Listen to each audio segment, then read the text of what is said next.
ജോലി തിരക്കിനിടയിൽ squad analysis ചെയ്യാനൊന്നും നമുക്ക് സമയമില്ല. സോ മോസ്റ്റ് നോട്ടബിൾ പ്ലേയേഴ്സിൻ്റെ ഒരു സീരീസാണ് ചെയ്യാൻ പോകുന്നത്.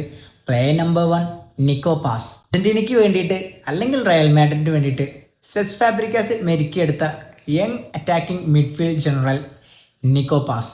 ജാൻ റോമൻ റിക്കൽമിക്ക് ശേഷം അർജന്റീൻ ഫുട്ബോളിന് മിസ്സായ ആ ഒരു പൊസിഷൻ ഇപ്പോൾ ഹോൾഡ് ചെയ്യുന്നത് the La Fabrica product Como's very own the Spanish born Nico Paz. ഐതിഹാസികമായുള്ള റണ്ണിനും നെടുന്തൂണായി നിന്നത് 18 ഗോൾ കോൺട്രിബ്യൂഷൻ നൽകിയ ഈ പയ്യൻ തന്നെയാണ്. പ്ലേയിങ് സ്റ്റൈലും പാസിംഗ് ഐക്യവും ബോൾ റിട്ടേഷൻ റേറ്റും ഒക്കെ ഫുട്ബോൾ ലോകത്ത് ഓൾറെഡി ചർച്ചയാണ്. സോ ഒരു സൂപ്പർ സബ്ബായിട്ട് യൂസ് ചെയ്യാനാണ് സാധ്യത കൂടുതൽ കാണുന്നത്. അഥവാ ലയണൽ സ്കലോണി ഫസ്റ്റ് 11-ൽ ഇറക്കുകയാണെങ്കിൽ തന്നെ ആ സാധ്യത തള്ളിക്കളയാനാവില്ല. Blend of Gabriel Batistuta and Riquelme എന്നാണ് അർജന്റീനിയൻ മാധ്യമങ്ങൾ ഈ പയ്യനെ വിശേഷിപ്പിക്കുന്നത്. ക്രിയേറ്റീവ് ഫുട്ബോളിൻ്റെ പുതിയ പതിപ്പുകാരൻ Nico Paz, the most notable player of Argentina.